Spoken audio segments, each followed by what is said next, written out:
Displace Modifier is by far one of the most powerful modifiers in Blender. It's such a versatile tool that can allow you to create many different effects, animated or not. Here are a few quick examples of effects I made with the Displace Modifier.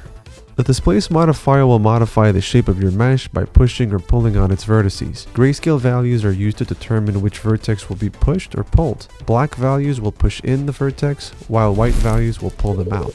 To create interesting shapes, Blender will offer you a package of procedural grayscale maps to create the effect you desire. Personally, for my projects, I mostly use the Voronoi map and sometimes the noise one.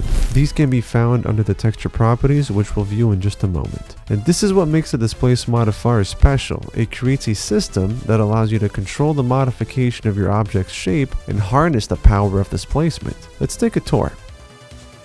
We'll start with the texture map where it says new here. When you press on new, a new texture map is created. If you press here, it'll redirect you to the texture map tab. You can also go by clicking on the texture properties right here.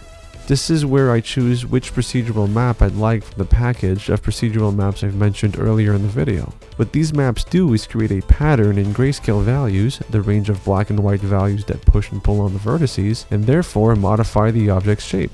It's important to note before we move forward that for the Displace Modifier to work correctly, it needs a decent amount of vertices to work with. For example, a 6-faced cube won't displace as well as a cube with 1,000 or more faces. The best way to work in a non-destructive manner is to add subdivision surface modifiers before and after the Displace Modifier. So the one before adds more vertices to displace, and the one set after smooths out the results. Then there's the coordinates feature, which tells Blender how the texture is projected onto the mesh. It decides where Blender samples the texture from using UVs, object space, generated or local coordinates. Typically, I mostly use object and use an empty object whose transform values I can use to further customize the displacement of my mesh. But also, when choosing object, if I animate the empty's transform values, I can suddenly animate my displacement. And this is one of the most powerful features of the Displace Modifier. For example, I can make a cape flap in the wind with zero simulations at all.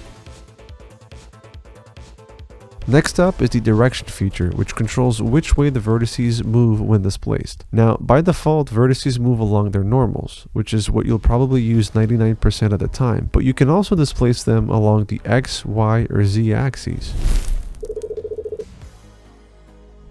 If you use the custom normals, the Displace Modifier follows those instead of the geometric ones, letting you art direct the displacement direction. This is great for forcing clean pushes, avoiding shading artifacts, or making displacement flow in a specific direction without changing the mesh shape. However, since this is rarely used and changing normals are a topic of their own, we can leave them for another time. Like I said, you'll be using the default normals options 99% of the time.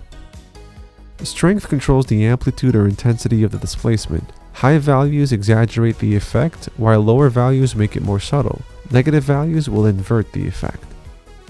The mid-level feature makes the Displace Modifier move its displacement's middle up or down. It's not a widely used feature of the Displace Modifier. It can mostly be used as fine-tuning if you don't feel your displacement is quite right. Like many other modifiers, there's a Vertex Group option that tells it where to operate. Suppose you want a displacement only on this part of the mesh. Select those vertices in edit mode, assign them to our Vertex Group,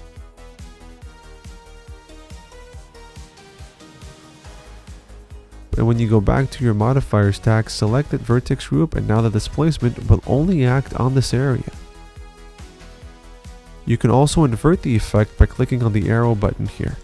And that pretty much sums up the Displace Modifier. If you have any questions, please write them down in the comment section below and I'll get to them as fast as possible. Bye bye.